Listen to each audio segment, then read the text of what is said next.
Sehingga saatnya nanti Engkau menemukan kami adalah orang-orang yang setia melakukan setiap kebenaran firman-Mu.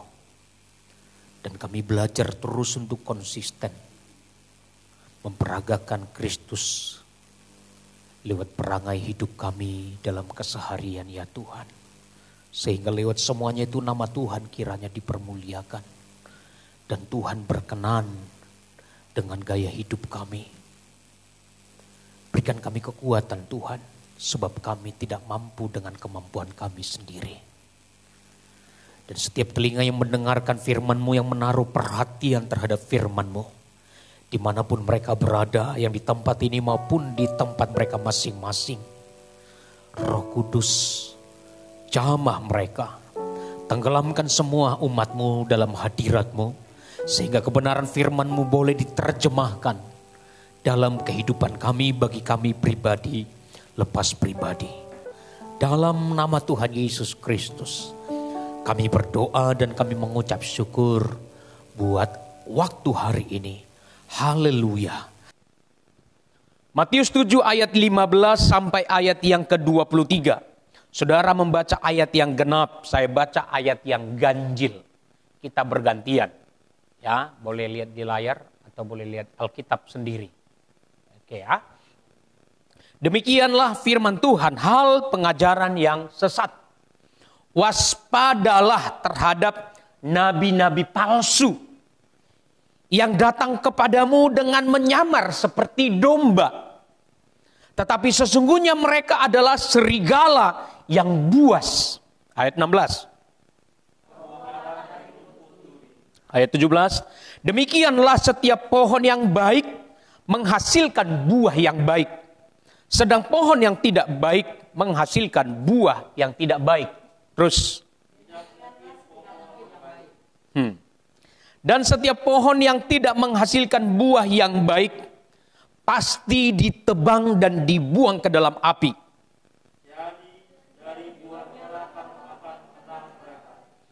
Bukan setiap orang yang berseru kepadaku, Tuhan, Tuhan, akan masuk ke dalam kerajaan surga.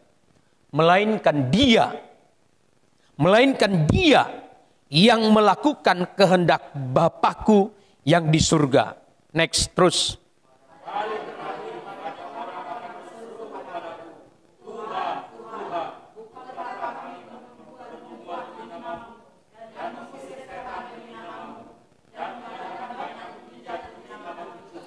Ayat 23 sama-sama, 23. Ya, pada waktu itulah aku akan berterus terang kepada mereka dan berkata, aku tidak pernah mengenal kamu. Enyahlah daripadaku, kamu sekalian. Bapak Ibu Saudara yang di rumah dan kita semua jemaat Tuhan, membaca nats ini begitu menggetarkan sebenarnya.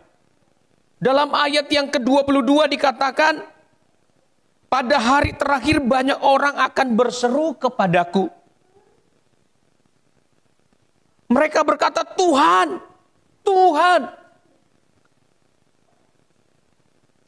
Mereka sepertinya sedang mengadakan satu dialog untuk mempertegas bahwa mereka sebenarnya layak disambut oleh Kristus pada kekekalan. Saudara yang dikasihi Tuhan, ini merupakan pengajaran supaya kita menjadi orang Kristen yang benar-benar benar. Firman Tuhan mengajarkan kita. Di awal dikatakan, waspadalah terhadap nabi-nabi palsu. Ternyata saudaraku, di era akhir ini akan ada banyak orang yang berprofesi sebagai nabi, sebagai hamba Tuhan, sebagai pendeta.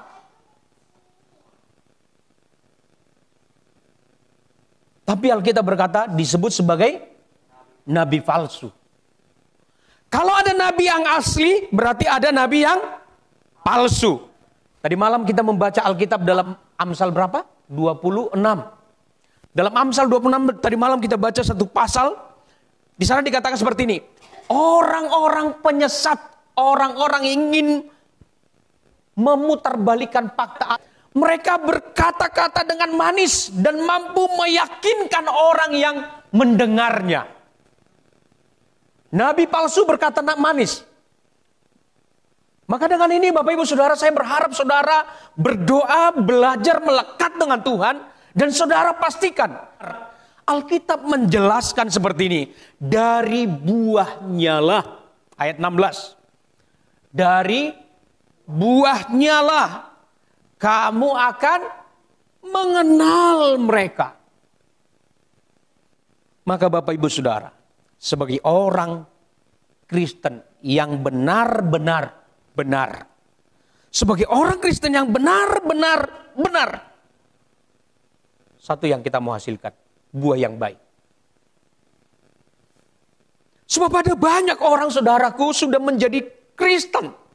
Saya ingat kembali saya sampaikan bagi kita. Bahwa Kristen itu adalah sebutan.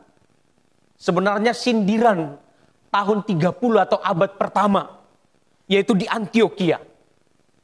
Mereka disebut Kristen karena orang-orang Kristen yang hidup dalam komunitas sebagai pengikut Kristus pada masa itu, mereka dianiaya. Tapi mereka terus berjuang memperagakan sifat dan karakter Kristus dalam hidupnya. Buah mereka dilihat oleh orang banyak, maka orang berkata, "Hei, Kristen." Kenapa disebut Kristen? Karena mereka sudah disakiti, mereka tidak membalas. Ini Kristen. Makanya kalau kita belajar Bapak Ibu Saudara sejarah gereja, dalam sejarah gereja abad mula-mula, orang-orang Kristen dianiaya. Tapi mereka terus memperagakan Kristus dalam hidup mereka. Mereka berpikir kalau kami mati dalam memperjuangkan iman kepada Kristus. Kami mati dalam memperagakan karakter Kristus. Katakan amin. Ini seharusnya menjadi orang Kristen. Kalau hanya sekedar agama, saya khawatir nanti itu hanya di KTP. Jangan-jangan KTP-nya nanti Iwan Paulus, Kristen gitu ya, KTP-nya masuk surga. Orangnya pasti masuk surga. Amin. Jangan sampai KTP masuk surga, orangnya jangan sampai nanti pendeta Margiot butar-butar yang orang seanggap pendeta yang baik. Padahal satu masa nanti semua kita akan dihakimi. Saudara yang dikasihi Tuhan, di akhir nanti ternyata orang tidak memandang jabatan. Orang tidak akan melihat orang kaya atau orang miskin. Di akhir nanti ternyata orang hanya disebut baik atau jahat hidupnya. Menghasilkan buah yang baik atau menghasilkan buah yang buruk. Hanya itu ternyata Bapak Ibu Saudara. Lalu boleh nggak kita menjadi orang kaya raya? Boleh, kalau boleh kaya raya lah. Supaya bisa dukung kayak Golden Gate. Iya kan? Amin kan? Kalau boleh saudara harus menjadi orang yang exciting. Sukses dalam segala hal. Maka saudara bisa bangun gereja kita, katakan amin. Yang di rumah katakan amin. Haleluya.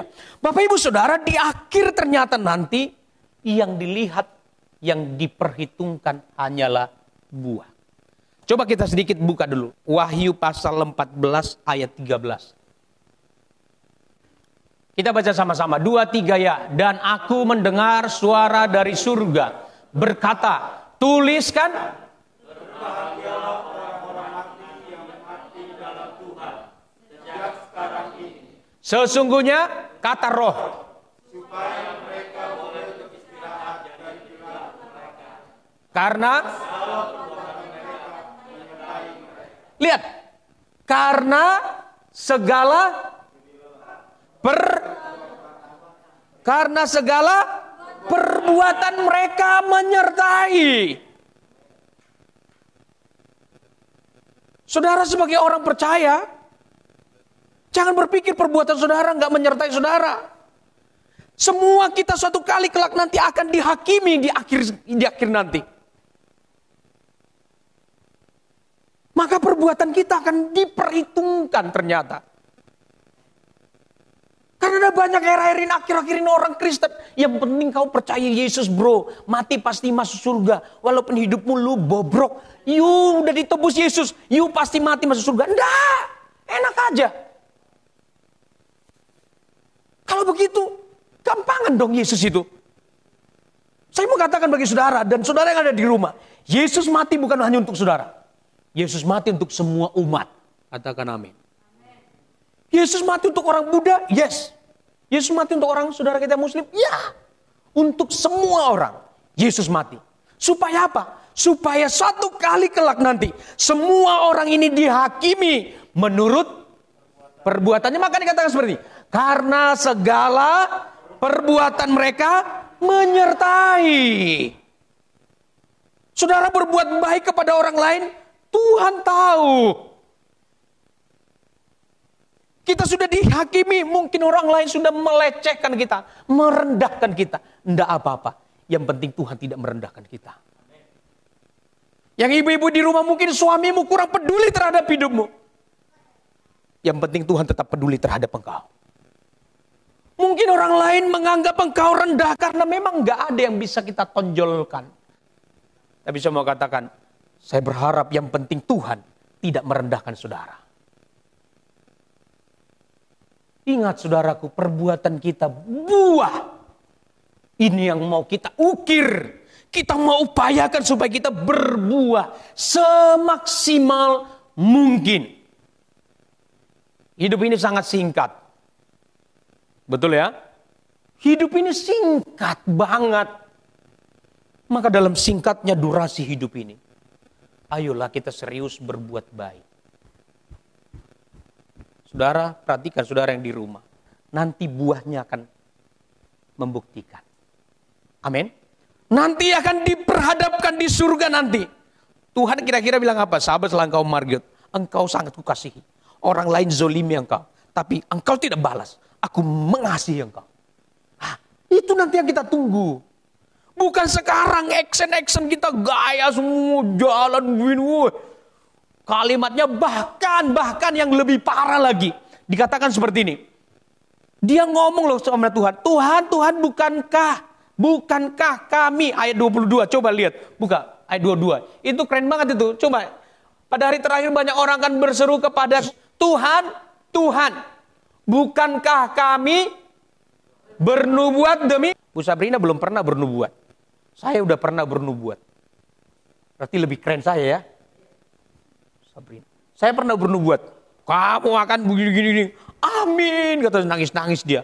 Amin. Berarti ini kelas pendeta bukan? Bukan kelas jemaat. Lalu apa lagi katanya? Dan mengusir setan demi namamu. Satu-satu, mengusir setan. Iwan udah pernah ngusir setan? Wah, ini satu ini, masuk ini kategori, ya kan? Bu Sabrina pernah usir setan pakai nama Yesus? Belum, berarti masih kelas jemaat ini, ya kan?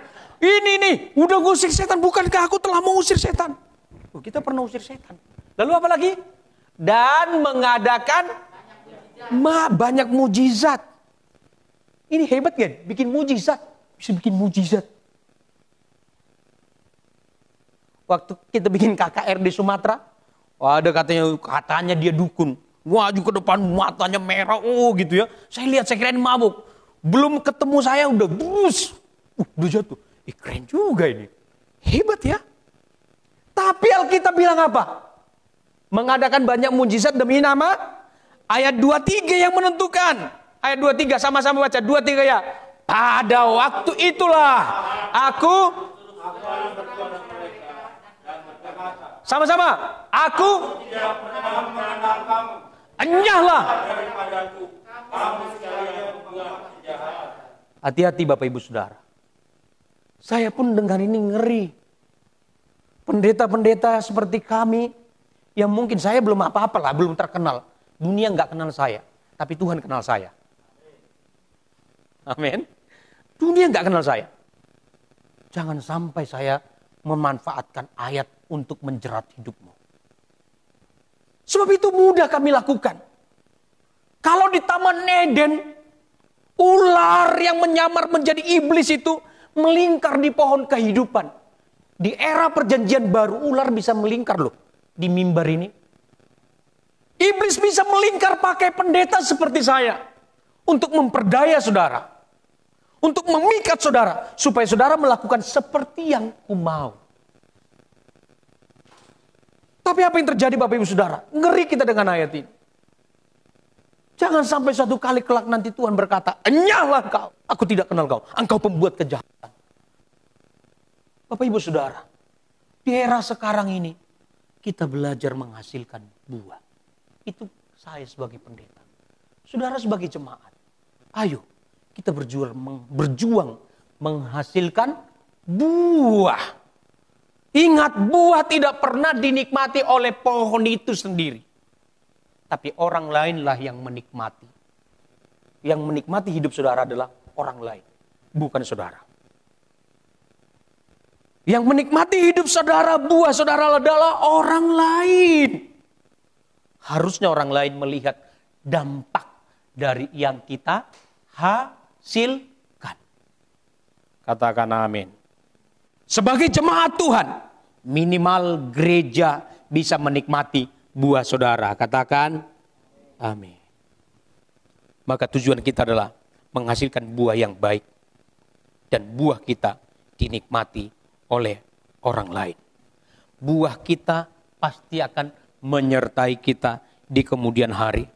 Saudara mungkin lelah, tapi saudara lelah berdaya guna bagi orang lain. Bermanfaat bagi orang lain. Ingatlah, buah saudara pasti akan diperhitungkan dan menyertai hidup saudara. Maka dalam singkatnya hidup ini, dalam lelahnya perjuangan hidup ini, kita terus memaksimalkan segala potensi yang ada pada kita, supaya kita dilihat, dilirik oleh orang lain, dinikmati oleh orang lain sebagai buah yang baik dan menyenangkan. Maka saya mengakhiri khotbah saya pada hari ini. Selamat berjuang menghasilkan buah yang baik. Dan semoga buah saudara bisa dinikmati oleh orang lain. Dan nama Tuhan dipermuliakan lewat perangai hidup kita. Tuhan Yesus memberkati.